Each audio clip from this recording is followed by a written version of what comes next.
여러분은 교회를 왜 다니십니까? 신앙생활을 하는 이유가 무엇입니까? 예수를 믿는 목적이 무엇입니까? 많은 기독교인들이 신앙생활을, 믿음생활을 잘하기를 바라고 있을 것입니다. 여러분들도 그러죠? 이왕이면 잘하기를 원하지 않겠어요? 물론 그 중에는요, 종교인으로 예배당을 출석하는 사람들도 있습니다. 신앙생활을 하고는 있지만, 교회 생활은 하고 있지만 어떻게 하는 것이 옳은 생활인지 또 무엇이 믿음 생활인지 모르고 다니는 사람들도 많이 있어요. 예배를 출석하고 헌금을 하고 교회 행사에 적극적으로 참여하고 아주 열심히 하면 그게 마치 신앙생활을 잘하고 있는 것인 것처럼 여겨지는 사람들도 많이 있습니다.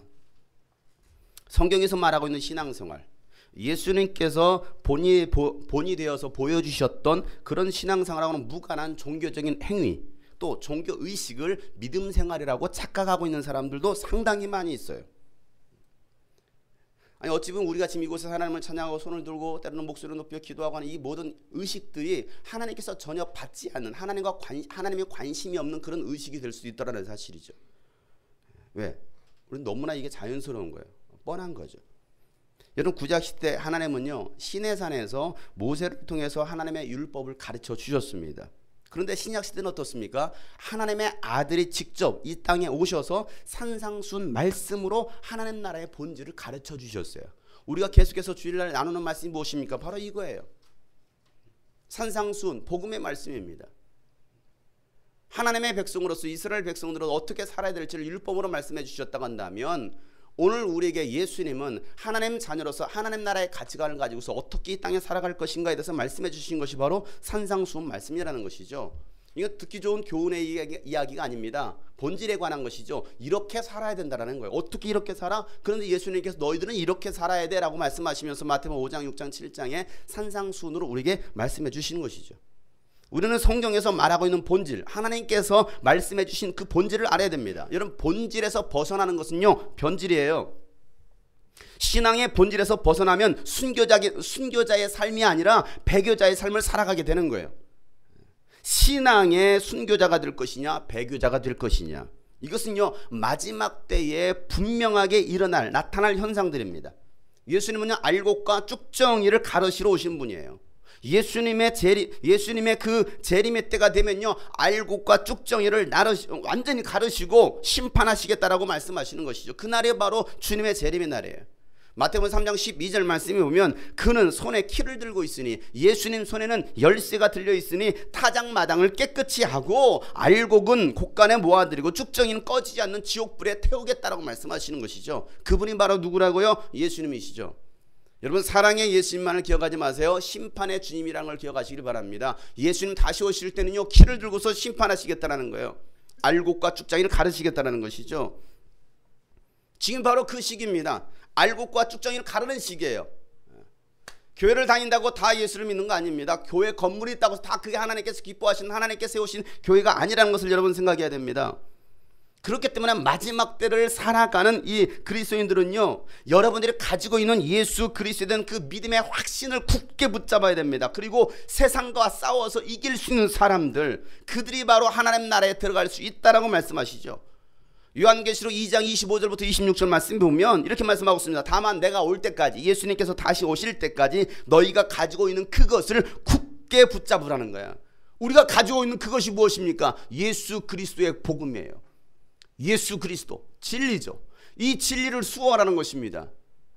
절대적으로 이 진리만큼은 놓쳐서는 안 된다는 것이죠. 끝까지 굳게 붙잡으라는 것입니다. 이기는 사람, 곧 내 일을 끝까지 지키는 사람들에게는 민족들을 다스리는 권세를 주겠다고 말씀하십니다. 따라서 합시다. 믿음만큼은 흔들려서는 안 된다. 절대 믿음만큼은 흔들려서는 안 된다는, 아무리 시험이 있어도 유혹이 있어도 어려움이 있어도 이 믿음만큼은, 누구에 대한 예수 그리스도의 믿음만큼은 흔들려서는 안 된다는 것이죠. 그리고 우리에게 주신 사명을 끝까지 지켜내고 이루는 사람에게 민족들을 다스리는 권세를 주시겠다라고 성경을 통해서 말씀하시는 거예요. 뭐라고 말합니까? 내 일을 끝까지 지키는 사람들. 누구의 일이요? 예수님의 일입니다. 내 일이 아닌 거예요. 자기의 일이 아니에요. 인간의 일이 아닙니다. 사람의 일이 아닙니다. 예수님의 일을 끝까지 지키는 사람, 그저 교회 다니는 사람들이 아닙니다. 사명을 알고 사명을 위해서 살아내는 사람들에게 상을 주시겠다고 말씀하셨어요. 예수님의 일을 끝까지 이루는 사람들에게 상을 주시겠다고 말씀하시지, 네 일 열심히 했어? 잘 살았네? 너 일에 그렇게 바빴다고, 그렇게 살다 왔다고? 잘 살았네? 그들에게 상을 주시겠다고 말씀하신 것이 아닙니다. 그러니 우리는요, 여러 시험과 미혹에 걸려 넘어질 것이 아니라 끝까지 견뎌내야 된다는 사실이에요. 어느 때가 마지막 때입니까? 어떤 일들이 일어나겠습니까? 제자들이 예수님께 질문했습니다. 마지막 세상 종말의 때, 징조에 질문했을 때 예수님께서 이렇게 말씀하시죠. 마태복음 24장에 보면 10절부터 13절 말씀에 또 많은 사람들이 걸려서 넘어질 거래요. 교회 다니다가 신앙생활하다 걸려 넘어진대요. 뭐 때문에 걸려 넘어질까요? 돈 때문에 걸려 넘어질 수 있습니다. 때로는 사람 때문에 걸려 넘어질 수 있습니다. 때로는요, 믿음이 연약하면요, 이 하나님의 말씀 때문에 걸려 넘어져요. 왜? 이렇게 살기 힘들거든요. 이 말씀대로 사는 게 어렵거든요. 그러니까 걸려 넘어진다라는 것이죠. 그걸로 끝나지 않아요. 서로 넘겨준대요. 이제는 배신하는 거죠. 예? 같이 형제요 자매였는데 이제는 내가 어려움에 공경에 처해지니까 이 사람을 팔아먹는 거예요. 죽이는데 넘겨줍니다. 그리고 뭐합니까? 서로 미워할 거래요. 서로 미워해요. 또 거짓 많은 예언자들이 나타난다는 것이죠. 신천지, 안산홍 증인회, 하나님의 교회 할 것 없이 수많은 이단, 사이비 집단들이 일어난다는 거예요. 거짓 교사들, 거짓 선지자들이 일어나서 많은 사람들을 홀릴 거래요. 그게 정말인 것 같아요. 그럴듯해요. 그리고 불법이 성해서 많은 사람의 사랑이 식을 것인데, 그러나 끝까지 견디는 사람은 구원을 받을 것이다. 뭐 하라는 거예요? 끝까지 견디라는 거예요. 끝까지 견디. 여러분, 끝까지 견디는 게 쉬울까요? 어려울까요? 어려워요. 우리 그 자매들 같은 여러분, 철봉에 매달리고 있는 거 쉬워요? 어려워요? 이거 턱걸이는커녕 매달리고 있는 것조차도 10초 매달리는 건 너무 어려운 거예요. 끝까지 견뎌. 1시간 동안 견뎌야 돼. 여러분, 쉬워요? 끝까지. 근데 그 낭떠러지야. 땅이 아니야. 모래판이 아니야. 낭떠러진 거야. 뭐 해야 돼요? 끝까지 견뎌야 돼. 살라면. 나 여자는 이렇게 하는 것입니다. 그리고 이런 손 놓습니까? 죽어야지. 그러면 낭떠러진데. 뭐예요? 끝까지 견디는 사람만이 살 수 있다라는 거예요. 군대 가면요, 화생방 훈련이라는 게 있어요. 가스실에 그 CS 탄을 터뜨려 놓고요, 그 안에서 화생방전 훈련을 합니다. 막 방도면을 썼다가 벗었다가 거기서 군가 불렀다가 막 PT 제도했다가 그렇게 한 10분 정도로 훈련을 합니다. 그리고 훈련 하고 나오면요, 얼마나 힘든지 막 눈물, 콧물, 침물, 똥물까지 다 나와요. 그 안에 있으면 정말 죽을 것 같아요. 그러니까 못 견뎌서 막 나가고 싶은 거죠. 막 뛰쳐나가고 싶고. 그런데 훈련을 참아내야 돼. 참아내지 못하면 어떻게 됩니까? 견디지 못하고 그냥 나면 어떻게 돼요? 견딜 때까지 다시 훈련시켜요. 처음 훈련소 가지고 화생방 훈련 들어갔는데 막 방금 벗어 했다가 막 PT 쳤는데 한 사람이 문이 열리더라고. 지금 나가는가 보다 하고서 따라 나왔어요. 근데 웬걸? 그 제일 문 앞에 있던 녀석이 문 열고 나간 거예요. 그냥 나가라고 안 했는데. 그러니까 저희는 뒤에 있으니까 뭣도 모르고 나가니까 다 따라 나갔던 거지. 뭐합니까? 이 새끼들 하면서 막 또 PT 다시 하고 막 부르고 다시 또 들어갔어요. 2번 들어갔습니다. 그 자리에서. 남들 한 번 할 때 2번 들어갔어요. 누굴 잘못 만나가지고. 동기를 잘못 만나서. 그러니까 여러분, 동기가 중요해요. 옆에 사람 보고 당신이 정말 중요합니다. 한마디 해주세요. 왜? 그 옆에 사람 때문에 망할 수도 있고 살 수도 있어요. 화생방 훈련 2번 할 수도 있고 한 번을 끝날 수도 있어요. 여러분, 견디는 게 쉬운 게 아니에요. 정말 어렵습니다. 그런데 끝까지 견디는 자가 진정 군인이 될 수 있다는 것이죠. 믿음 생활은요, 끝까지 견뎌내는 거예요. 어떤 상황 속에서도 하나님의 사랑과 사명을 기억하고 또 이겨내는 것이 바로 신앙생활이라는 거죠. 여러분, 그러니까 여러분, 쉬운 게 아니에요. 끝까지 견디는 사람이 좁은 문, 좁은 길로 들어가는 사람이라는 것이죠. 오늘 본 말씀에 예수님은요, 너희는 좁은 문으로 들어가라, 좁은 길로 들어가라고 말씀하십니다. 자, 오늘 본문 13절과 14절 말씀 다 같이 한번 큰 소리 읽어보겠습니다. 시작. 좁은 문으로 들어가라. 멸망으로 이끄는 문은 넓고 그 길이 널찍하여 그리로 들어가는 사람이 생명으로 이끄는 문은 너무나도 좁고 그 길이 비좁아서 그것을 찾는 사람이 적다. 여러분, 세상은요, 넓은 문입니다. 그런데 그 문은 멸망으로 이끄는 문이라는 거예요. 거기는 생명이 보장되어 있지 않아요. 그 길은 넓어요. 그래서 그 길로 들어가려고 하는 사람들은 많다는 것이죠. 세상은 너무나 넓어요. 화려합니다. 그 길로 들어가는 사람 너무나 많아요. 그런데 생명으로 이끄는 문은 너무나 좁고 그 길이 비좁아서 그것을 찾는 사람들이 많다 적다? 적다라는 것이죠. 적어요. 여러분 큰 대로가 있고 좁은 도로가 있어요. 여러분 어떤 길로 가고 싶어요? 이왕이면 큰 길로 가고 싶지 않겠어요? 여러분 허리 피고 들어가는 문으로 들어가고 싶습니까? 이러고 들어가는 데로 들어가고 싶습니까? 이왕이면 허리 피고 들어가는 데로 들어가고 싶잖아요. 이게 인간의 마음인 거예요. 그래서 사람들은요 그 길을 찾는다라는 것이죠. 여러분 세상이 요구하는 대로 세상의 원리대로 살아가는 것은요 너무나 쉬워요. 세상에서 하라는 대로 하면 정말 쉬워요. 그렇지 않습니까? 그런데 신앙의 길은 어떻습니까? 신앙의 원리는 어떻습니까? 예수님께서 걸어가신 그 길을 따라가는 것은요 정말 쉽지 않아요. 왜? 세상과 정반대의 길이거든요. 많은 사람이 생명을 얻으려고 하지만 그 길을 찾아 들어가려는 사람들은 적다라고 예수님 말씀하시는 거예요. 예수를 믿는다고 고백하는 것으로 여러분 생명을 얻었다라고 생각하지 마세요. 나 예수님 믿어, 나 하나님의 자녀야, 여러분 이 시간에 예배당에 나와 예배의 자리에 앉아있다고 여러분 생명을 얻었다라고 착각하지 마세요. 내가 예수를 믿는다라고 영적 기도문을 따라 했다고 해서 여러분 구원받은 하나님의 자녀라고 여러분 착각해서는 안 됩니다. 마귀는요 여러분을 쉽게, 너무나 쉽게 생명을 얻었다라고 여러분 믿게 할 거예요. 사실은 얻지 않았어요. 나에게 구원도 오지 않았습니다. 영생을 가지고 있지 않습니다. 그런데도 불구하고 마귀는요 너에게 영생이 있다니까, 너는 생명을 얻었어, 너무나 쉽게. 여러분 잠깐 주문 외우듯이 고백한 것으로 하나님의 자녀가 되었다라고 여러분 속일 것입니다.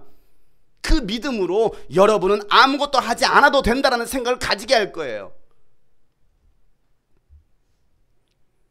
왜 그럴까요? 믿음이면 다 되잖아. 믿음으로 구원받는 거 아니야. 너무나 쉽지 않습니까? 그냥 믿는다고 입술로 믿어요 하면 되는 건데 얼마나 쉬워요? 여러분 제가 행위로 구원받는다는 것을 말하는 것이 아닙니다. 믿음이 아닌데도 믿음을 가진 것처럼 착각하게 한다는 거예요.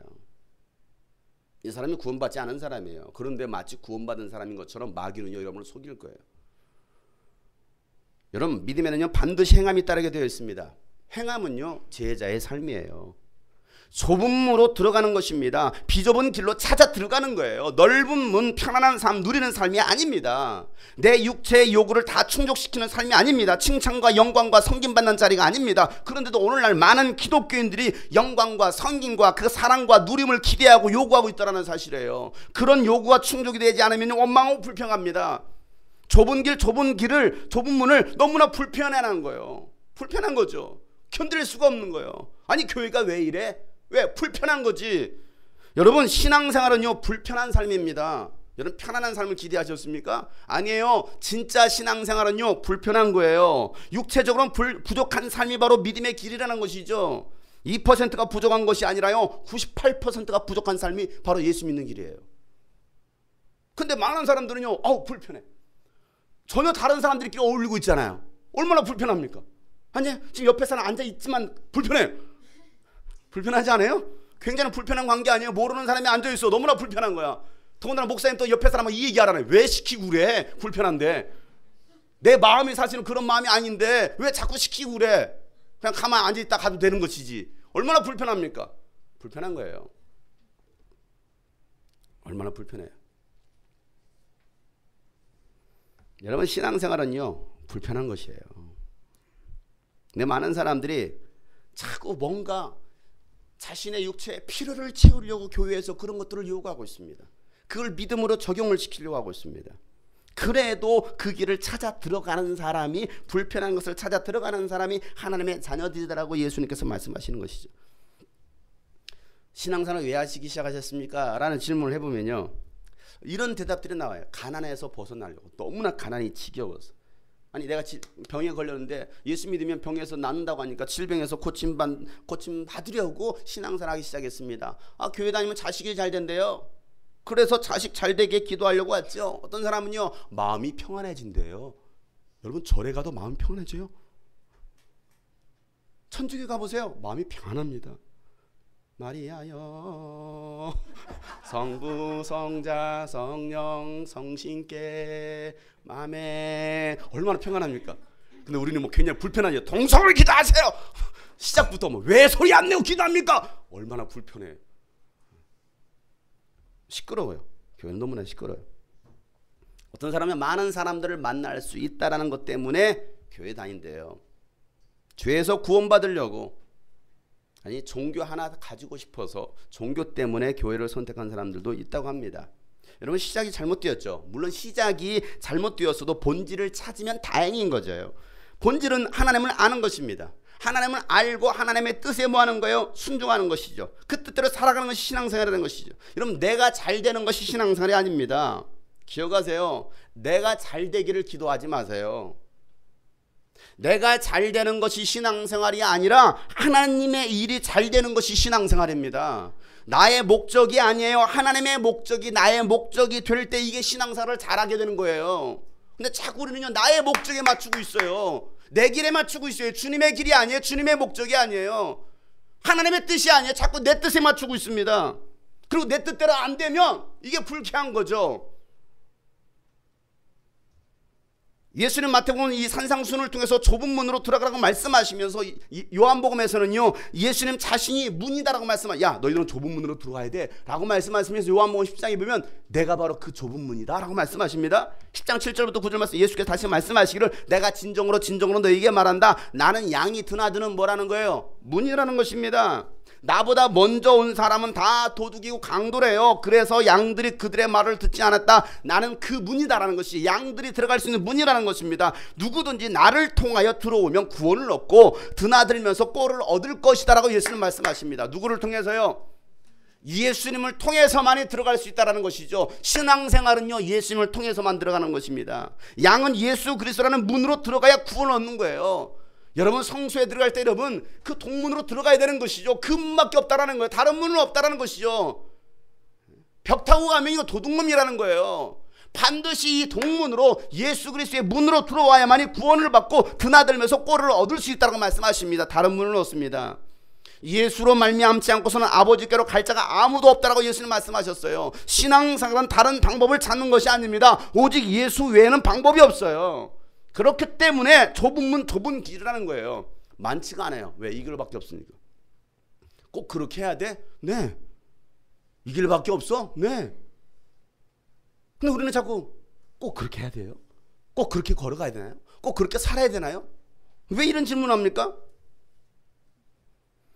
여러분, 하버드 대학교에 아무나 들어갈 수 있는 것이 아닙니다. 카이스트에 아무나 들어갈 수 있는 것이 아닙니다. 그분은 굉장히 좁아요. 넓은 게 아니에요. 여러분, 좁기 때문에 들어가기를 힘쓰지 않고는 절대 들어갈 수 없는 것처럼 구원도 마찬가지라는 것입니다. 하나님의 나라도 마찬가지라는 거예요. 그래서 좁은 문으로 들어가기를 힘쓰라고 말씀하시는 거예요. 대충 해서 들어갈 수 있는 것이 아니라는 거죠. 대충 교회 정도 출석해주고 교회에서 뭔가 봉사 좀 하면 그렇게 하나님 나라에 들어갈 거라고 착각하지 말라는, 힘쓰라는 거예요. 힘쓰는 게 뭡니까? 힘쓰는 거지. 힘쓰는 거예요. 들어가기를. 그러지 않고 들어갈 수 없다는 것이죠. 근데 많은 사람들은요, 자꾸 그렇게 힘쓰지 않고서도 들어갈 거라고 착각하고 있어요. 누가복음 13장에 보면요, 23절부터 예수님께서 이런 말씀을 하시죠. 어떤 사람이 예수님께 물었다. 주님, 구원받을 사람은 적습니까? 라고 말. 구원받을 사람은 적습니까? 다 같이 읽겠습니다. 시작. 예수께서 그들에게 대답하셨다. 너희는 좁은 문으로 들어가기를 힘써라. 내가 너희에게 말한다. 들어가려고 해도 들어가지 못하는 사람이 많을 것이다. 집주인이 일어나서 문을 닫아 버리면 너희가 밖에 서서 문을 두드리면서 주인이 문을 열어주십시오 하고 졸라도 주인은 너희가 어디에서 왔는지 나는 모른다 하고 대답할 것이다. 그때에 너희가 말하기를 우리는 주인님 앞에서 먹고 마셨으며 주인님은 우리를 길거리에서 가르치셨습니다 할 터이나 주인이 너희에게 말하기를 나는 너희가 어디에서 왔는지 모른다.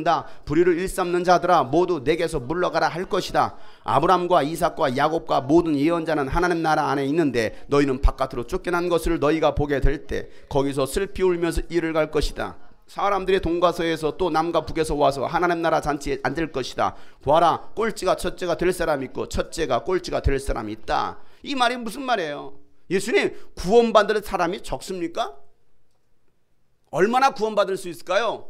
과연 구원받을 수 있는 사람은 얼마나 될까요? 적습니까? 많습니까? 이 질문에 예수님께서 말씀하시는 게 뭐예요? 너희는 좁은 문으로 들어가기를 힘쓰라는 거예요. 좁은 문으로 들어가기를 힘쓰고 들어가려고 해도 들어가지 못하는 사람이 많이 있을 것이다라는 거예요. 여러분, 천국 가고 싶지 않아요? 가기 싫으신 분, 나는 천국 별 관심 없는데요. 그냥 교회만 출석하고 싶은데요. 그런 사람이 있어요? 물론 여러분 우리의 최종 목적이 천국 가는 게 아니에요. 여러분 잠깐 이건 정말 유치원생의 수준이에요. 천국 들어가는 게 여러분 신앙의 목적이 아니에요. 그건 기본이죠. 그건 기본이에요. 그런데요. 사람들은요. 천국 들어가려고 교회 와요. 오긴 와요. 많은 사람들이 천국에 대한 소망을 가지고 있습니다. 그런데 들어가고 싶어 해도 많은 사람들이 들어가지 못할 것이다 라고 말씀하셔요. 여러분 하버드대에 들어가고 싶다고 다 들어가는 것이 아니라 들어가지 못하는 사람이 많을 것이다 라고 말씀하시는 거예요. 하나님 나라에 들어가고 싶다고 해서 다 들어갈 수 있는 것이 아니다 라고 말씀하시는 거예요. 내 소원은 하나님 나라에 들어가고 싶은 거죠. 나는 천국 가고 싶은 거죠. 그건 네 생각이고 다 들어갈 수 있는 거 아니야. 착각하지 마. 주님 꿈꾸신 교회 다닌다고 해서 다 천국으로 직행하는 거 아니야. 착각하지 마 라고 말씀하시는 거예요. 집주인이 문을 닫아버리면 주인님 문 좀 열어주십시오. 아무리 졸라대도 주인은 너희가 어디서 왔는지 나는 도무지 알지 못하겠다라고 말씀하시겠다라는 것이죠. 그때 사람들의 말에는 뭐라 말합니까? 우리는 주인님 앞에서 먹고 마셨으며 주인님은 우리를 길거리에서 가르치셨습니다라고 말할 것이다라는 거예요. 여러분 이 말의 뜻이 무슨 말입니까? 우리는 주님이 꿈꾸신 교회도 다니고요. 사랑의 교회도 다니고요. 여의도 순복음교회도 다니면서 예배도 드리고 직분생활도 하고 헌금도 하고 전도도 하고 양육도 받았습니다라는 거예요. 가르침을 받았다는 것이죠. D12 알파코스 뭐 제자훈련 전도 폭발 뭐 학영상 예수님짜리 받을 건 다 받았어요. 그런데 예수님 말씀하신 것은 나는 너희들이 어디서 왔나 도무지 알지 못한다. 뭔 소리예요? 저 주님이 꿈꾸신 교회 다녔는데요. 저 디렉터였잖아요. 리더였잖아요. 저 사랑의 교회 장로인데요. 온누리교회? 그건 나하고 무슨 상관인데? 나는 널 모르겠어. 너는 나하고 처음부터 관계가 없었어 라고 예수님 말씀하시는 것이죠. 여러분 이건 심각한 거예요. 왜? 이 가운데는 정말 주님 앞에 섰을 때 주님 저 모르시겠습니까? 라고 말할 사람이 있을 수 있다는 거예요. 저도 예외는 아니죠. 저 주님이 꿈꾸신 교회 장용석 목사입니다. 처음 듣는데? 그런 교회가 있었어? 나는 너를 도무지 모르겠는데?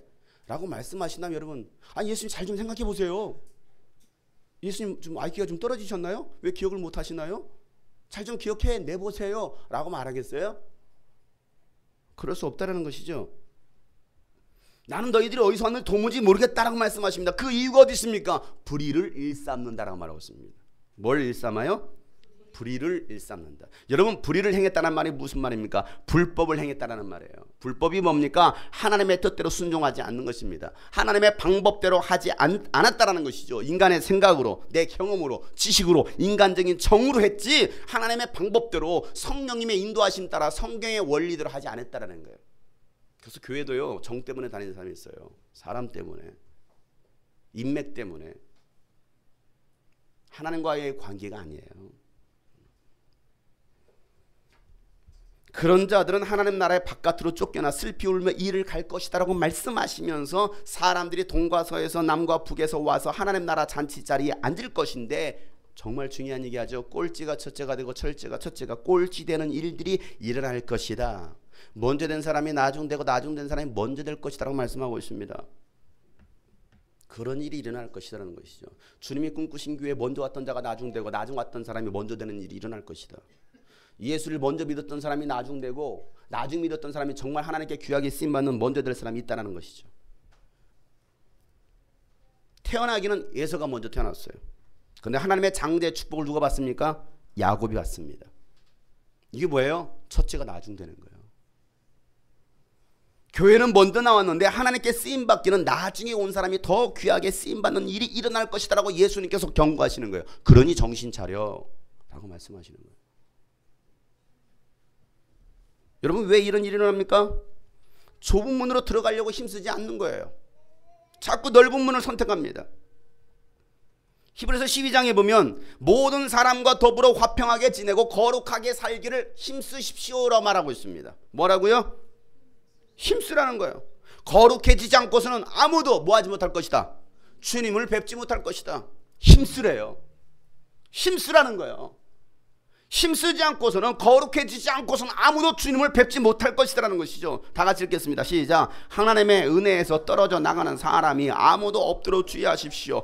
또 쓴뿌리가 돋아나서 괴롭게 하고 그것으로 많은 사람이 더러워지는 일이 없도록 주의하십시오. 또 음행하는 자나 음식 한 그릇에 장자권을 팔아넘긴 에서와 같은 속된 사람이 생기지 않도록 주의하십시오. 여러분이 알다시피 에서는 그 뒤에 축복을 상속받기를 원하였으나 거절당하였습니다. 그는 눈물을 흘리면서 구하였건만 회개할 기회를 얻지 못하였다는 것이죠. 에서가 첫째가 되었는데 나중된 거예요. 나중됐던 야곱이 첫째가 되는 것입니다. 그런 일이 일어날 것을 갖다가 이미 구약을 통해서 우리가 말씀해 주고 계시는 것이죠. 예수님도 그걸 말씀하시는 거예요. 그러니 너희가 모든 사람과 더불어 화평하게 지내라는 거예요. 모든 사람, 내가 좋아하는 사람이 아니고 내 스타일이 아니고 모든 사람과 화평하게 지내고 거룩하게 살기를 힘쓰라는 것입니다. 거룩해지지 않고서는 아무도 주님을 뵙지 못할 것이라고 말씀하시죠. 거룩한 삶이 없이는 주님을 뵐 수 없다라는 거예요.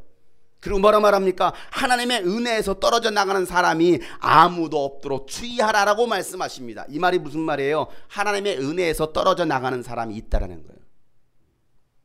주위에 떨어져 나가지 않도록 주의하라는 거예요. 주의하래요. 은혜에서 떨어지지 않도록 주의하래요.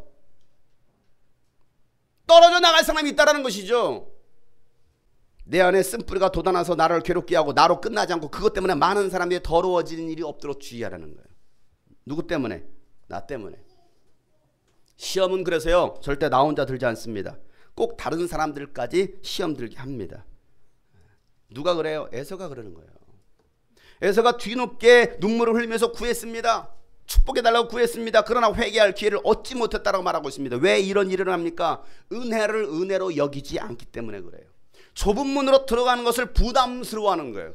어떻게 그렇게만 살지?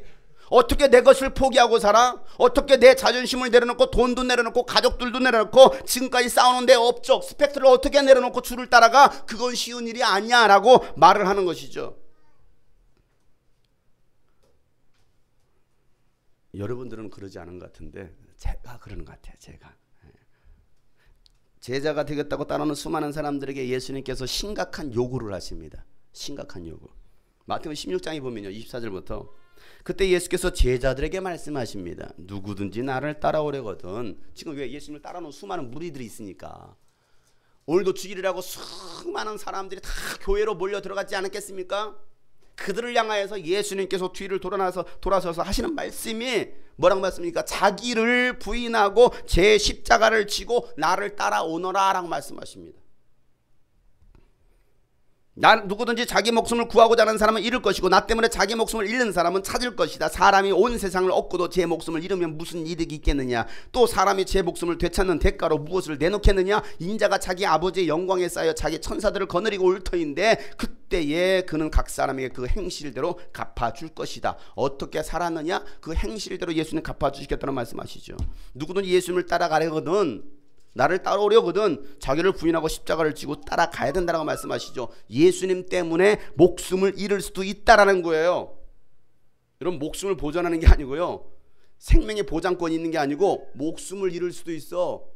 너 나를 따라오면 너 예수를 믿으면 예수를 믿고 따라갈 때 위험천만한 일들이 너에게 일어날 거야. 아무리 생각해도 쉬운 길이 아니에요.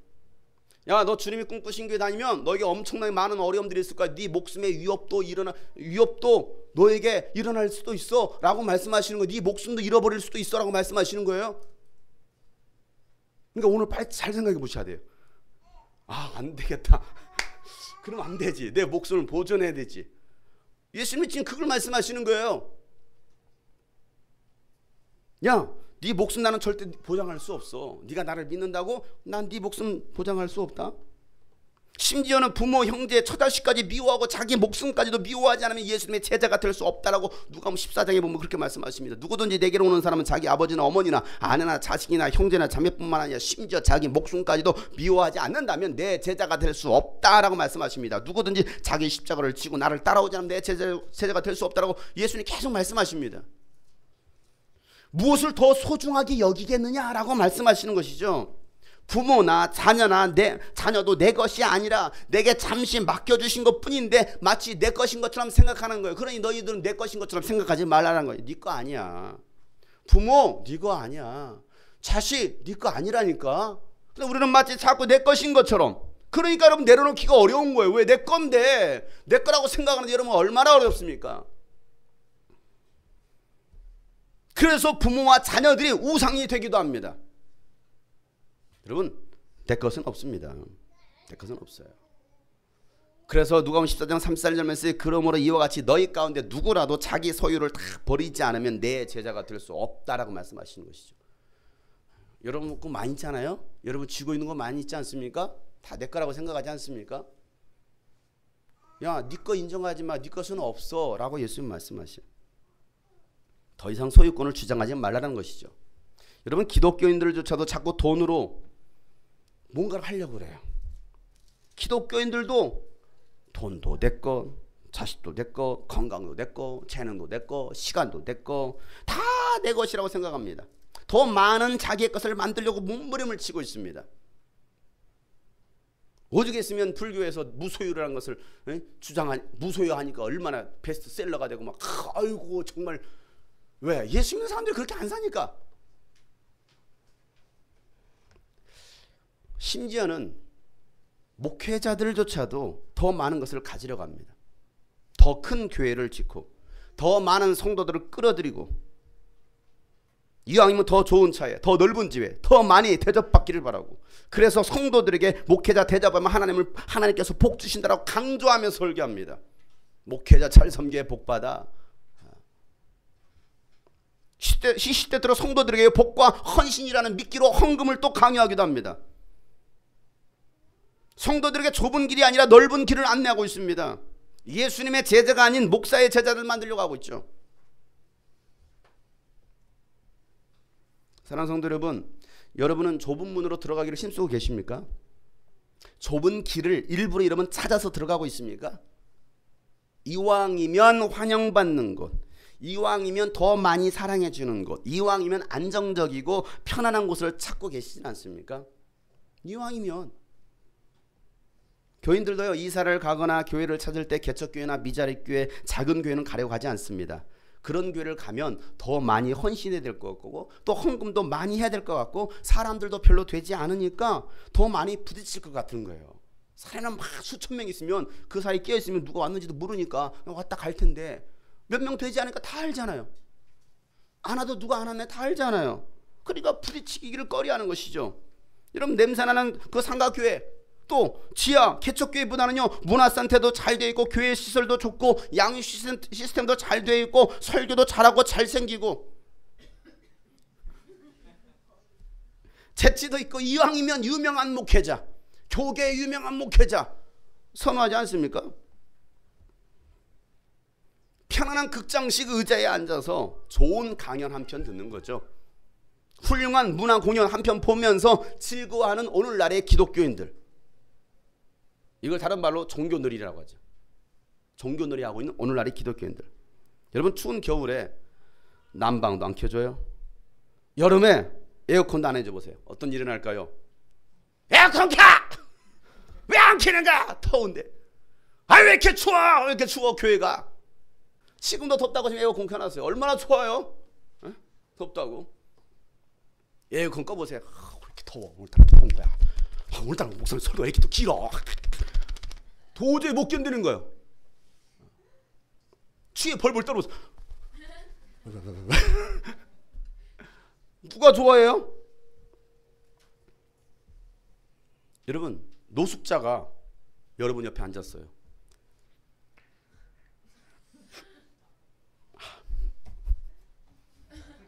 자리 옮겨요. 왜? 노숙자가 내 옆에 앉았다는 것 때문에 불편한 거예요. 내가 마음에 안 드는 사람이 해피는 내 옆에 앉았어. 왜? 자리가 없어가지고. 앉는 게 불편한 거야 이게. 지금 이상해요. 이상해요. 목사가 교인들이 신앙생활을 잘못하고 있는 것을 지적하고 철저히 회개하라고 설교하면요 귀를 닫아버립니다. 기분 나쁠 겁니다. 이게 오늘날의 현대 기독교인들입니다. 교회 안에서 자기에게 조금이라도 서운하는 일이 생기고 또 견디지 그런 일들이 생기면요 이기지 못해요. 견디지 못해요. 폭발해요. 왜? 내가 더 희생하려고 하지 않아요. 내가 더 죽으려고 하지 않습니다. 왜? 아직도 살아있으니까 소리치는 거예요. 분명 내가 예수를 믿을 때 나는 예수님과 함께 십자가에 못 박혀 죽었습니다라고 했는데 죽은 게 아니고 잠깐 기절해 있었던 거예요. 그러니까 뭔가 환경이 좀 불편하면 막 살아나고 부활하는 거예요. 나 아직 안 죽었다고. 나 살아날 거야. 그러면서 자기의 감정이 막 다폭발합니다. 제 얘기인가요? 왜 이런 일을 합니까? 목사들은 어때요? 자기 영광에 빠져 있습니다. 하나님이 기뻐하시는 성전 건축이라고 해서 더 크게 교회를 지으려고 막 혈안이 되어 있어요. 어떻게 더 크게? 보란듯이 우리 교회가 더 크다고. 어떤 사람 우리 교회가 얼마나 크게 지었는지 알아? 막 그거 자랑하고 있어요. 우리 교회 성도가 몇천 명 있는지 알아? 그거 자랑. 그거 어쩌란 말이야? 거기 예수님 안 계시는데. 예수님과 상관이 없는데. 그거 자랑해요. 제가 말이야 애꾸쭈야 애꾸쭈. 애꾸쭈 타고 다니는 거 굉장히 자랑합니다.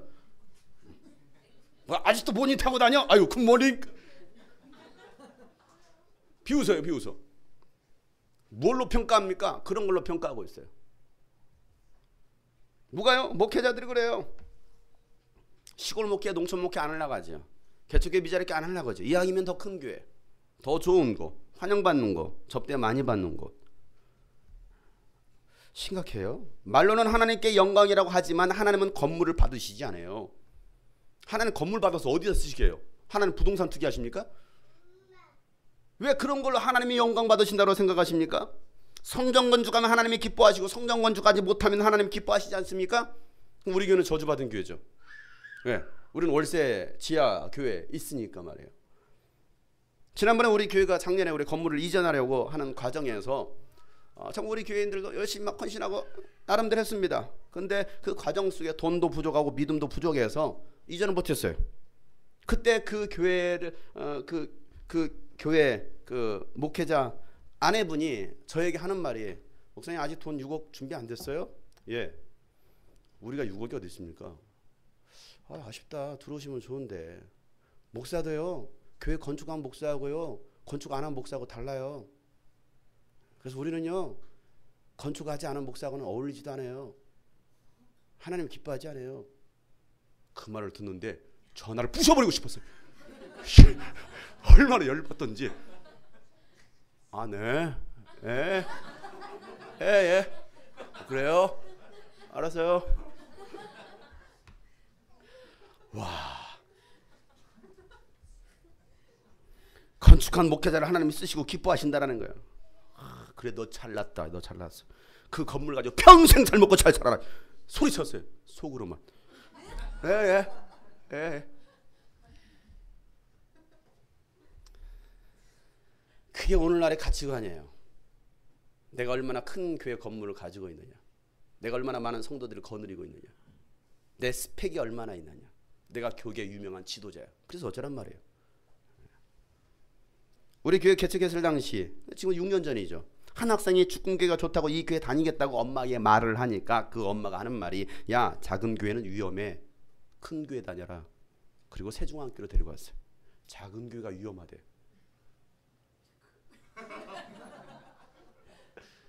작은 교회가 위험하대요. 와, 그 말을 듣고요. 얼마나 제가 열받는지. 저는 열받는 목사예요. 앵그리버드 막 열받. 제가 뭐 개척교회여서 뭐 교회 건물을 가지고 있지 않아서 자격지심에 아유 자격지심에 화나고 있네. 그거 아니에요. 자격 뭘 맞아요 맞게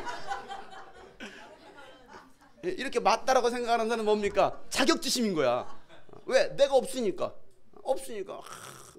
부러워가지고 막 저는 정말이에요. 그런 거 없어요. 가끔 교회 건물을 가지고 있는 건물 잘 지는 거 보면 참 대단하다. 그 건물을 가지는 것도 참 그 쉬운 일이 아니거든요. 제가 해보니까 야 이게 정말 쉬운 일이 아니구나. 어찌됐건 사람이 건물을 지었던 하나님께서 일하셨던 어찌됐건 야 참 건물을 가지는 거 참 대단하다. 근데 그 건물 안에 저는 욕심은 없어요. 없어요. 얼마나 좋아요? 월세 20만 원 내고서 이거 한 10개는 얻을 수 있어요.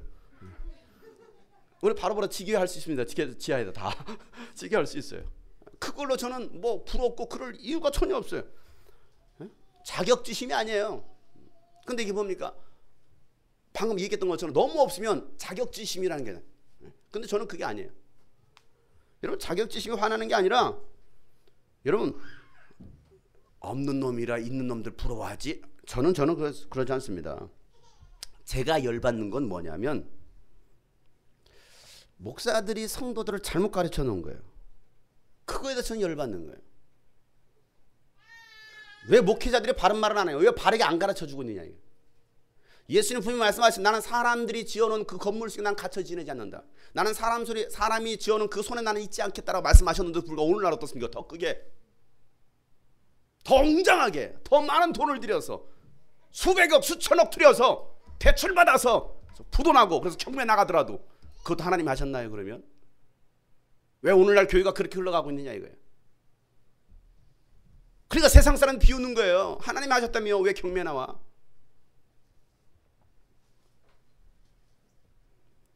저는 그거예요. 목사들이 바른 말을 안 해요. 바로 가르쳐주고 있지 않다라는 거예요. 어린아이 한 영혼이 지옥으로 끌려가는 것을 보는 것처럼 열받는 거예요. 그것이 맞는 것인 것처럼. 여러분 작은 교회가 위험한 게 아니고 요즘 큰 교회가 더 위험해요. 대형 사고는 대형 교회들이 치고 있어요. 대형이니까. 더 세상에 보란 듯이 대형 사고 치고 있습니다. 방송에 나오고 있습니다.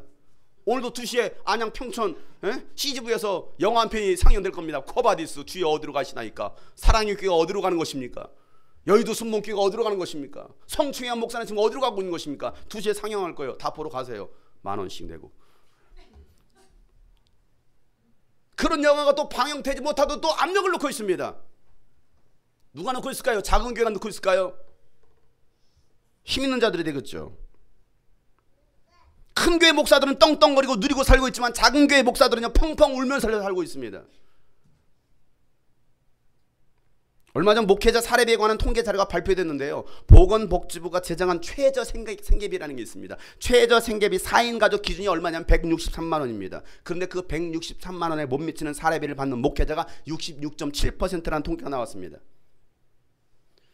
대법원이 제시한 최저 생계비가요 4인 가족 기준 244만 원입니다. 이건 대법원에서 지정한 거예요. 그런데 그거에 못 미치는 경우는 85.6%였습니다. 대부분의 목회자가 생계비조차도 어려워서 낮에는 일해요. 택배 기사를 합니다. 저녁에는요 대리운전기사를 하고 있습니다. 식당에 가서 일을 합니다. 주방 일을 합니다. 그리고 수요일 저녁이면 와서 예배를 인도해요. 금요철에 예배 인도합니다. 주일 예배 인도합니다. 나머지 시간은 새벽부터 나가서 신문 배달하고요 발품하고 있습니다. 왜요? 생계가 안 되기 때문에. 그런 목회자가 60% 70%이기 때문에. 요즘 신학생들이나 부목회자로 갔던 사람들이 개척하는 것을 꺼려합니다. 왜요? 생계가 보장이 되어 있지 않기 때문에 그래요. 그래서 목회자들도 더 큰 교회 부목회자로 가려고 힘쓰고 있어요. 큰 교회 가서 인기라도 얻으면요 분리개척해서 또 다른 대형 교회를 만들고 있습니다. 자기 영광을 포기하지 못하는 거죠. 내려놓지 못하는 거예요. 이게 오늘날의 교회 현실입니다. 하나님이 저에게 건강한 그 사도행전적인 그 교회에 대한 비전을 주시고 개척하라고 말씀하셔서 저는요 아멘 한 게 아니고요 망설였어요. 왜냐하면 그 당시 6살 된 딸 아이가 있었고 또 뱃속에 아이가 있었습니다. 한 달 후면 아기가 나와야 됩니다. 그리고 나만 바라보고 있는 아내. 뭐 바라보겠어요 그 아내가. 저만 바라보죠. 저만 바라보고 있는 시간 처자식이 있습니다.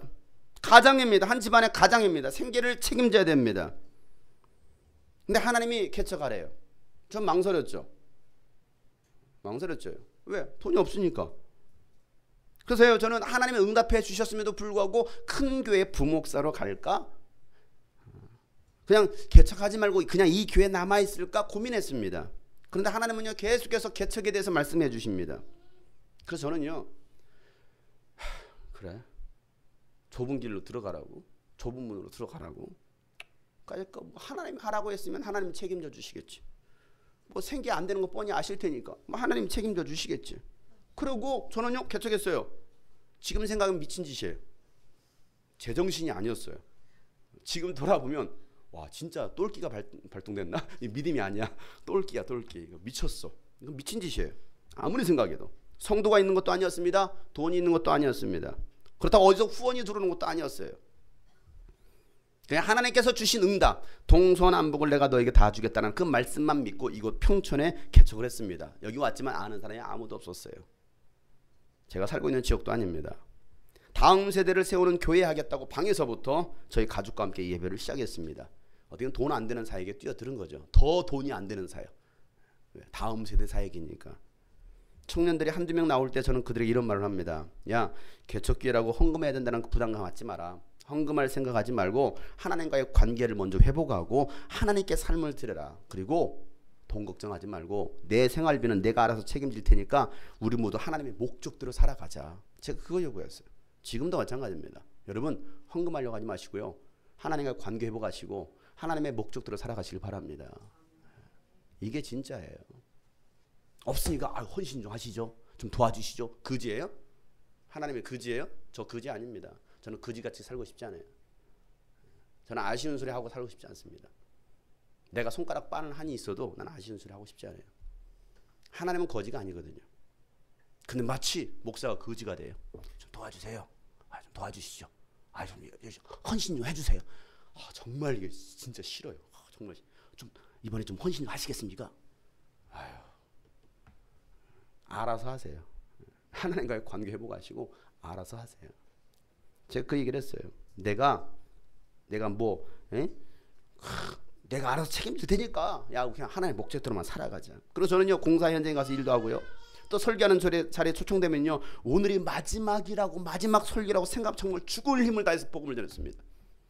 그곳에 5명이 모였든 7명이 모였든 50명이 모였든 500명이 모였든 똑같이 했어요. 정말 죽을 힘을 다해서. 그런 나에게 하나님은요 조금씩 채워주셨습니다. 넉넉히가 아니었어요. 대박나지 않았어요. 급성장하지 않았습니다. 그냥 까마귀가 물어다 주는 것만큼 먹고 살았어요. 그냥 급성장을 그래 장용석 목사가 개척하면 막 성도들이 막 떼거치로 막 몰려올 거야. 막 성장 전혀 그러지 않았어요. 정말 조금씩. 한 번은요 헤레미가 유치원에서 7살 때예요. 유치원에서 인라인을 가져오래요. 내일 수업이 인라인 타는 거래요. 저희 집에는 그게 없었어요. 그런 게 사줄 생각도 안 했었어요. 그런데 내일 수업이 인라인을 가져오는 것도 얘만 안 가져가면 어떻게 합니까? 그래서 돈도 없었는데 그래서 엘마트에 가가지고 인라인을 봤어요. 가면요 진열대 가격 순으로 진열되어 있습니다. 싼 거부터 시작해요.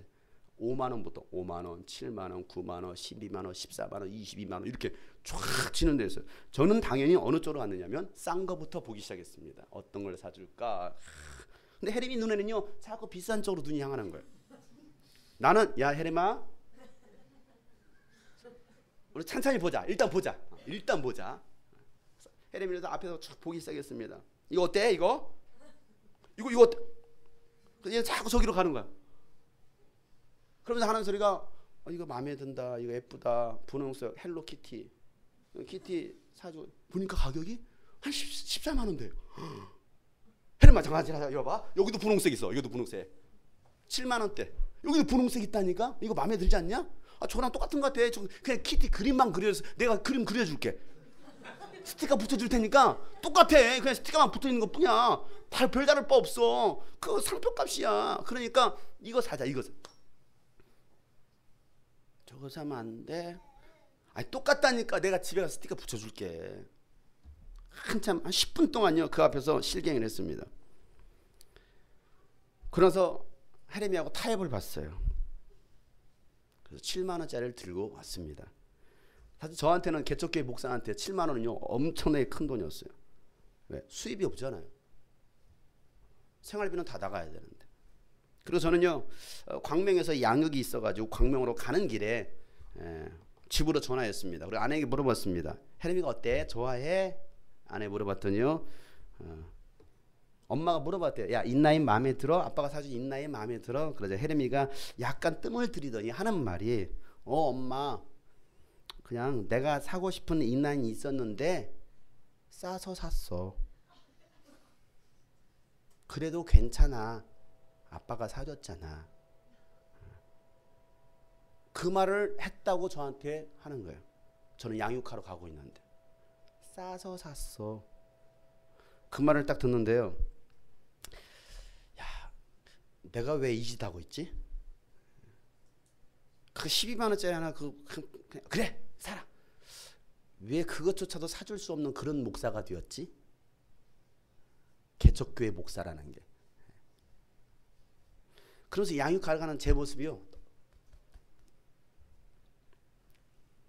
너무나 초라해 보이는 거예요.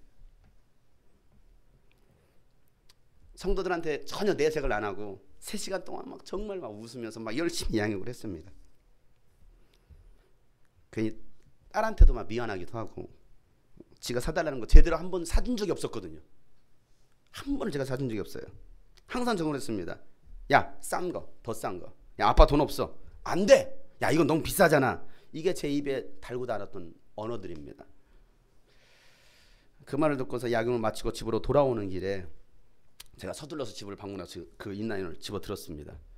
아무 말 안 하고요. 다시 엘마트로 갔습니다. 12시에 마감을 하니까 마감 전에 들어가려고 갔더니 그 매장이 문을 닫았어요. 그래서 다음날 아침 몇 시에 문 열어요? 10시 반에 문 연대. 혜림이가 11시에 인라인을 타러 간대. 그래서 10시 반에 기다리고 있다가 문 열자마자 뛰어 들어가가지고 그걸 교체를 해왔습니다. 그러고 나서 혜림이한테 갖다 줬어요. 2주 전에 한결이 신발이 너무나 작아가지고 또 오래 신은 신발이라 엄마가 데리고 마트에 가서 신발을 사주는데 한결이 눈에 단번에 들어온 신발이 있었대요. 파란색 신발. 근데 엄마가 보니까 가격을 보니까 너무 비싸더라는 거예요. 애들 신발인데 너무 비쌌던 거예요. 그것도 한 7, 8만 원 했나 봐요. 그래서 한결이한테 야, 다른 신발도 더 보고 우리 고르자라고 말을 했답니다. 그랬더니 한결이가 아니 나 저 신발 꼭 갖고 싶어. 저 신발 계속 얘기를 하더라는 거예요. 그래서 아야 더 다른 것도 보자니까. 그랬더니 한결이 가만히 멈춰서더니 하는 말이 그럼 엄마가 하고 싶은 거 해. 이렇게 말을 하더라는 거예요. 하고 싶은 거 해. 그 말을 들었던 엄마는요 더 이상 다른 신발을 사자고 할 수 없다라는 거예요. 막 떼쓰고 울면서 이거 사달라고. 6살이잖아요. 6살이면 충분히 그럴 수도 있잖아요. 이거 사달라, 나 이거 갖고 싶다고, 이거 사달란 말이야 할 수도 있었는데도 불구하고 그러면 엄마가 하고 싶은 거 해. 그 말을 하더라는 거예요. 그 말을 들으니까 그냥 너무 짠하더래.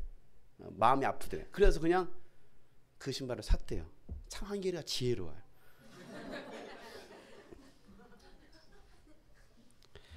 지난주 체육대회가 끝나고요. 남양주에서 아기를 데리고 온 자매가 또 아기를 데리고 그 먼 거리를 대중교통으로 갈 것 생각하니까 아유 너무 고생이다 싶어가지고 제가 차량을 거기까지 해주었습니다. 50분 코스도로 했으니 50분 가서 내려주고 이제 시간이 너무 이제 밤이 되었으니까 배고프기도 하고 그래서 이제 근데 그 길을 한길이가 따라갔어요. 아빠 차량 운행하는데 따라갈게. 나 커서 차량 운행할 거야. 제발 그런 소리 하지 마. 한길은 항상 제가 차량 운행한 곳마다 따라갑니다. 그날도 따라갔어요. 타자마자 바로 잠들었어요. 얼마나 그날 피곤했던지. 한길이가 정말 마라톤을 열심히 했거든요. 정말 열심히 했거든요. 근데 타자마자 5분도 안 돼서 골아 떨어졌어요. 도착했습니다. 이제 그분을 내려주고 돌아오는 길에 배고프잖아요. 뭘 먹을까 생각하다가 신혼담배에 차가 대기했는데 그때 마침 한결이가 눈을 떴어요. 그래서 물어봤죠. 길이 막히니까 한결아 우리 밥 먹고 가자. 시간도 많이 늦었는데. 그래서 한결이가 좋아하는 돈가스 먹을래? 갈비탕 먹을래? 라고 물어봤어요. 그러니까 얘가 눈이 뜨긴 떴는데 지금 비몽사몽이에요. 졸려요. 졸린데 아빠가 물어봤잖아. 돈가스 먹을래? 갈비탕 먹을래? 그 말을 들었던 그 한결이 입에서의 그 말은 뭐였느냐면 졸면서 하는 소리가 뭐였냐면 어느 것이 더 싸? 이 말을 하는 거예요. 어느 것이 더 싸? 그리고 그 말 한마디 하고 다시 잠들었어요.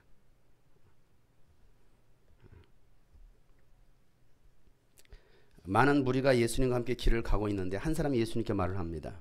나는 선생님이 가시는 곳이면 어디든 따라가겠습니다. 이게 누가복음 9장 57부터 나온 말씀이에요. 근데 예수님께서 정말 내가 어디든지 따라오겠느냐? 라고 말씀하시면서 야 여우도 굴이 있고 하늘을 나는 새도 보금자리가 있어. 그런데 인자 예수님 나는 머리 둘 곳도 없어. 너희들은 누울 집이라도 있지. 월세방? 전세방? 너희들은 집이라도 있지. 나는 그 집도 없어. 그래도 나를 따라오겠느냐? 한 사람이 예수님 저는 아버지 장례를 치르고 따라가겠습니다. 그러자 예수님은요, 야 죽은 사람은 죽은 사람에게 장례를 치르게 하고 너는 가서 하나님의 나라를 전파해라 라고 말씀하십니다. 예수님의 그 따라가는 삶은요, 최소한의 그 인간적인 정마저도 내려놓아야 된다고 예수님 말씀하고 계셔요. 또 한 사람이 주님을 따라가겠는데요, 먼저 집안 식구들에게 작별 인사하고 따라가겠습니다. 그 말에 예수님은요, 누구든지 손에 쟁기를 쥐고 뒤돌아보는 사람은 하나님 나라에 합당하지 않다라고 말씀하십니다. 이게 제자의 삶이래요. 여러분, 이게 신앙생활입니다. 이게 믿음 생활이에요. 여러분, 뭘 기대하십니까? 뭘 바라십니까? 여러분의 기도 제목은 무엇입니까? 아니, 여러분 주님 꿈꿔서는 뭘 얻기를 원하십니까? 어떤 설교를 듣기를 원하십니까? 잘 되라고요? 자식 잘 되길 바랍니다. 사업 대박 나시길 바랍니다. 만사형통하시길 바랍니다. 제가 그 설교 할까요? 근데 예수님은 그렇게 말씀하고 계시지 않는데요. 너 죽을 수도 있어. 예수님 말씀하셔요. 죽을 수도 있다니까요. 일제시대 때 신사참배를 강요하던 그 일본군에 의해서요, 한국에는 기독교 모든 교단이, 대부분의 모든 교단이 신사참배 찬성을 합니다. 그때 유일하게 신사참배를 거부한 교단이 우리 교회가 속해 있는 기독교 한국 침례교단이에요.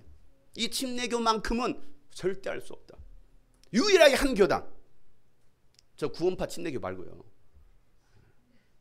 유일하게 이 기독교 한국 침례만큼은 우리는 절대 신사참배할 수 없다. 그래서 많은 이 침례교 목회자들이 참수를 당합니다. 대부분의 목회자들이 신사참배를 할 때 주기철 목사님은요, 신사참배를 거부하면서 고문을 당합니다. 옥살을 납니다. 신사참배를 하면 살 것인데, 잠깐 한번 고개 숙이고 일본 천황에 절을 하면 살 것인데, 그는 그를 구원하신 그의 하나님을 배신할 수 없었습니다.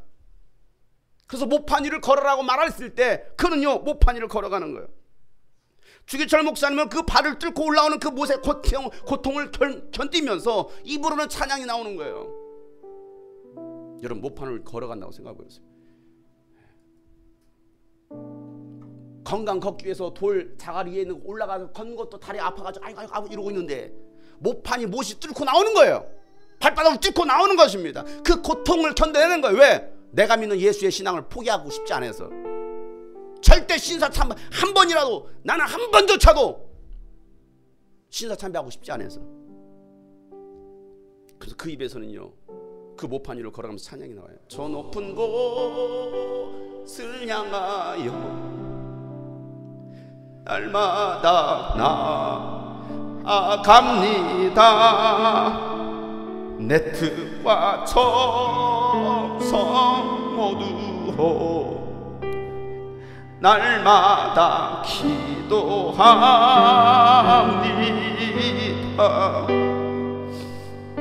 내 주여 내 발 붙드사 그곳에 서게 하소서. 그것은 피와 사랑이 언제나 넘치오니이다. 내 주여 내 발 붙드사 그곳에 서게 하소서. 그것은 피와 사랑 언제나 넘치오니.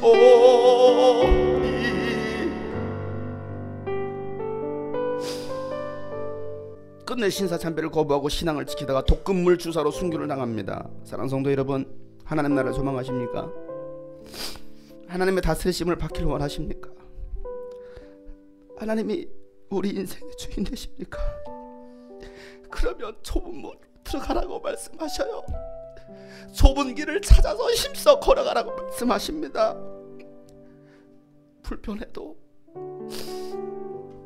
내 모든 요구들이 충족이 되지 않아도, 비록 그 길이 좁고 협착하고 때론 외롭고 눈물 나고 힘들어도 그 길을 주님도 걸어가셨겠다라는 것입니다. 사람 때문에 신앙생활하는 것이 아니라 주님 바라보면서 좁은 문 좁은 길을 걸어가는 거예요. 그게 오늘 주님께서 우리에게 하시는 말씀이에요. 야 장용성아, 너 그 길을 다시 걷기를 원하느냐? 사랑하는 성도들아, 너 이 길을 가기를 원하느냐? 비바람이 앞길을 가려도 나는 가리라. 주의 길을 가리라.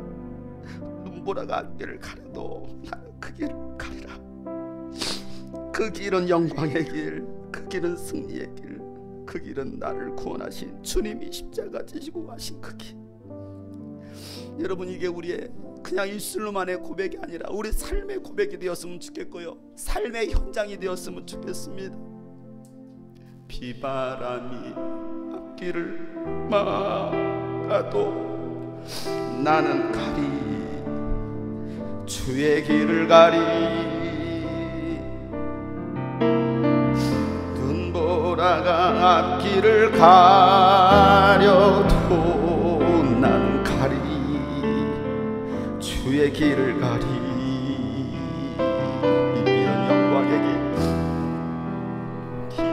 길은 영광. 여러분, 죽음의 길이 될 수도 있어요.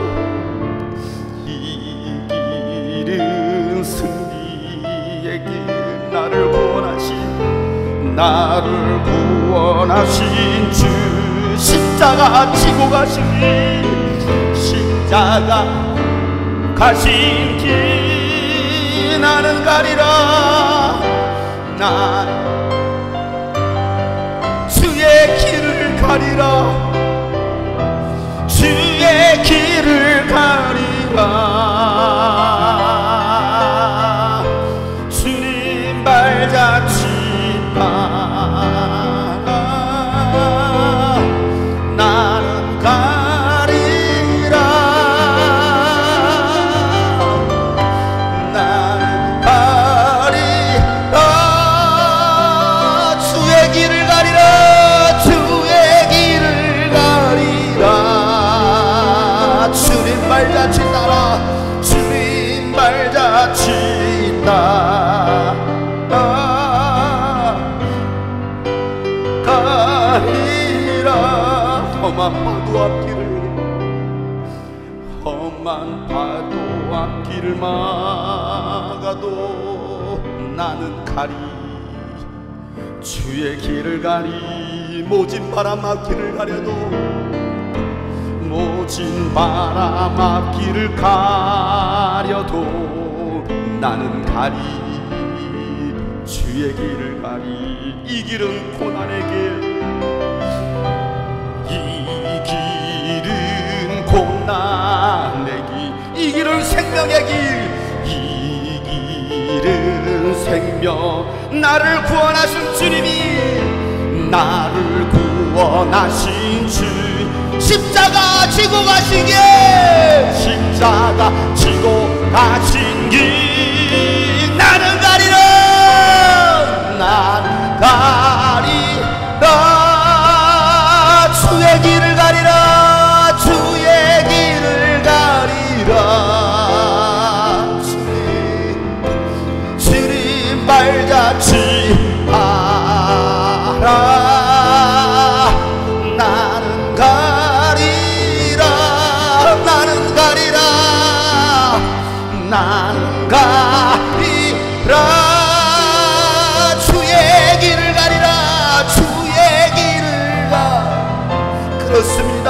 나의 이 좁은 길, 좁은 거리, 내게 고난이 있어도, 목숨에 위험이 있어도 그 길을 따라가기를 원합니다. 주 앞에 결단하며 다같이 주 한 번 부르시고 동서로 기도합니다. 주여.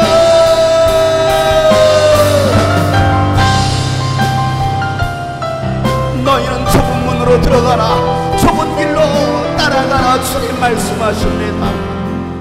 하나님 아버지여, 우리 모든 주의 자녀들 오늘 말씀을 기억하며 주님 그 하신 그 길을 따라갈 수 있도록 주여 도와주시옵소서. 아버지, 여러분, 내 소유를 주장하는 것은 여러분 죄악입니다. 타락입니다. 불법입니다. 하나님의 목적이 아니라 이 말이에요. 정말 하나님을 기쁘시게 할 수 있는 그런 제자의 삶, 그리스도인의 삶을 주님은 오늘도 찾고 계십니다. 그런 자들을 찾고 계신다 이 말이에요. 너희가 나를 따라오길 원하는 내 제자가 되길 원하느냐? 진짜로 예수를 믿는다는 것이 무엇이냐? 진짜 신앙이 무엇이냐? 주님 말씀하시는 거예요.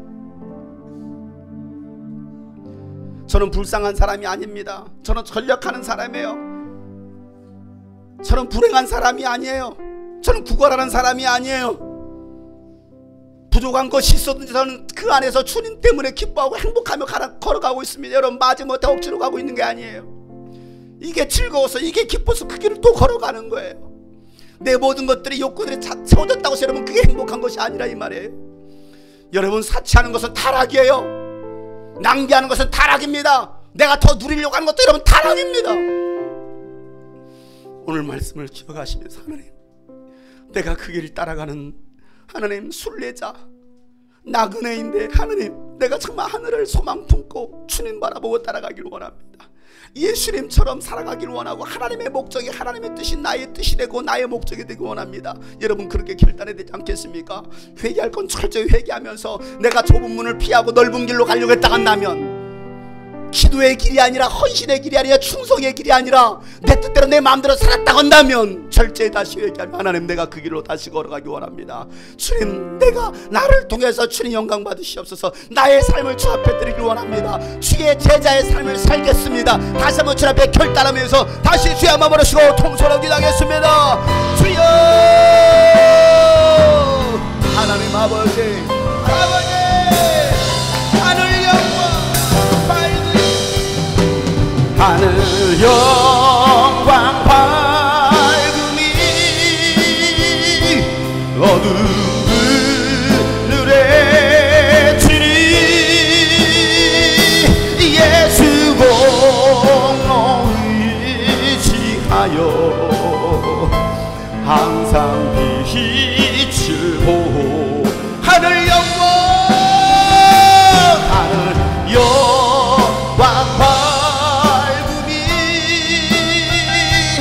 어두운 그늘에 지니 예수 공로 의지하여 항상 빛을 보다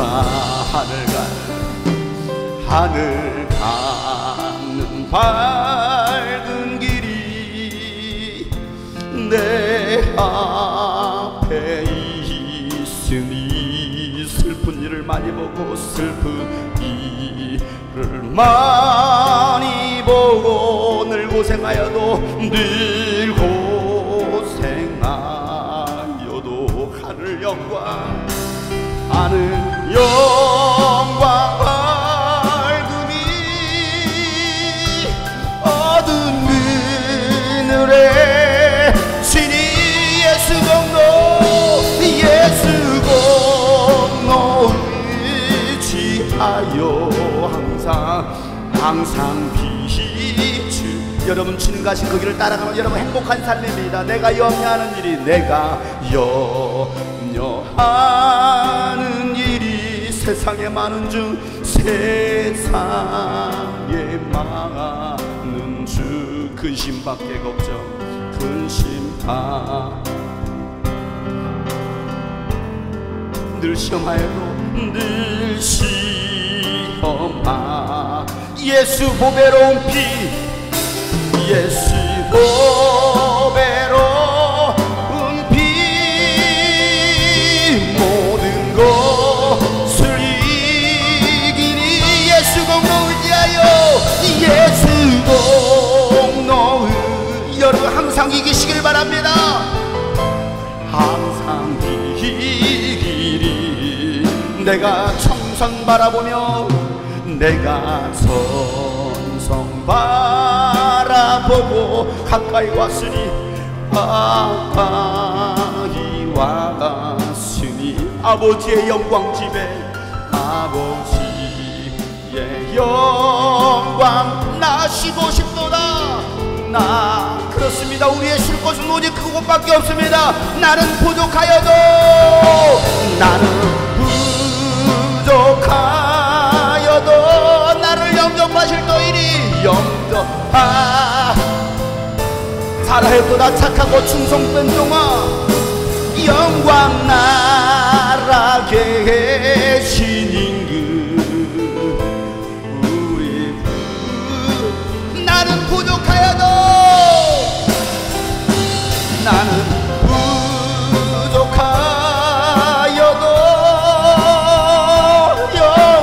영접하실 터이니 영광 나라 계신 임금 우리 구주 예수라 주님 다시 오실 때까지 나는 이 길을 가리라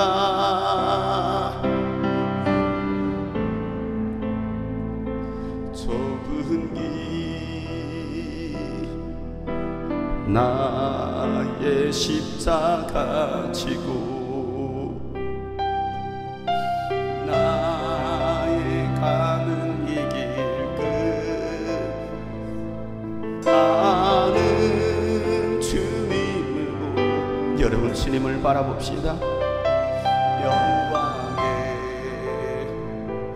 내 주 그래 찾아왔구나 나를 맞아주시구나 세상에서 많이 힘들었지 외로웠지 내가 너를 맞아줄 거야. 주님 다시 오시고 주님 다시 오실 때까지 나는 일어나 달려가리라 주의 영광 온다. 나는 일어나 노래하겠습니다. 나는 일어나 노래하리 내 사모하는 주님 내 사모하는 주님 온 세상 구주시라 내 사모하는 주님 내 영광의 왕이 주님 다시 오실 때까지 주님 다시 오실 때까지 나는 일어나 달려가리라 주의 영광 온다. 나는 일어나 노래하겠습니다. 나는 일어나 노래하리 내 사모하는 주님 내 사모하는 주님 온 세상 내 사모하는 주님 내 사모하는 주님 영광의 왕이시라 영광의 왕이시라 영광의 왕이시라 영광의 왕이시라 영광의 왕이시라 하나님 아버지 주님 오시는 그날까지 좁은 문으로 좁은 길로 들어가기를 힘쓸 수 있는 주의 자녀들 되게 하여 주시옵소서. 세상의 문은 넓고 그 길은 멸망의 길이라고 오늘 주님께서 우리에게 말씀하셨습니다. 우리가 자꾸 그 멸망의 길을 사모하고 바라보고 있지는 않습니까? 하나님 우리를 긍휼히 여기시고 또 연약한 우리를 불쌍히 여기시고 용서하시고 다시 오늘 이 말씀 붙들고 오늘부터 다시 이 길로 걸어가기를 소망합니다. 그 길을 걸어가기로 작정합니다. 하나님 우리에게 용기와 힘을 주시고 믿음을 주시옵소서. 오늘도 이 주님의 은혜 감사해서 귀한 예물을 드립니다. 이 예물 주님 받으시고 이 예물이 쓰여질 때 죽어가는 영혼들 교회들 이렇게 세우게 하시고 저의 삶에 예수 그리스도만이 드러나고 예수 그리스도만이 증거될 수 있도록 하나님 저희들을 사용하여 주시옵소서. 감사하며 예수 그리스도의 이름으로 기도하옵나이다. 아멘. 이제는 우리 구주 예수 그리스도의 은혜와 하나님 아버지 놀랍고도 지극하신 사랑과 성령님의 감화 감동 교통 충만하심이 오늘 말씀처럼 좁은 문으로 좁은 길로 가기로 결단한 모든 하나님의 사람들 머리 이제부터 영원토록 함께 하시기를 간절히 축복하며 기도하옵나이다. 아멘.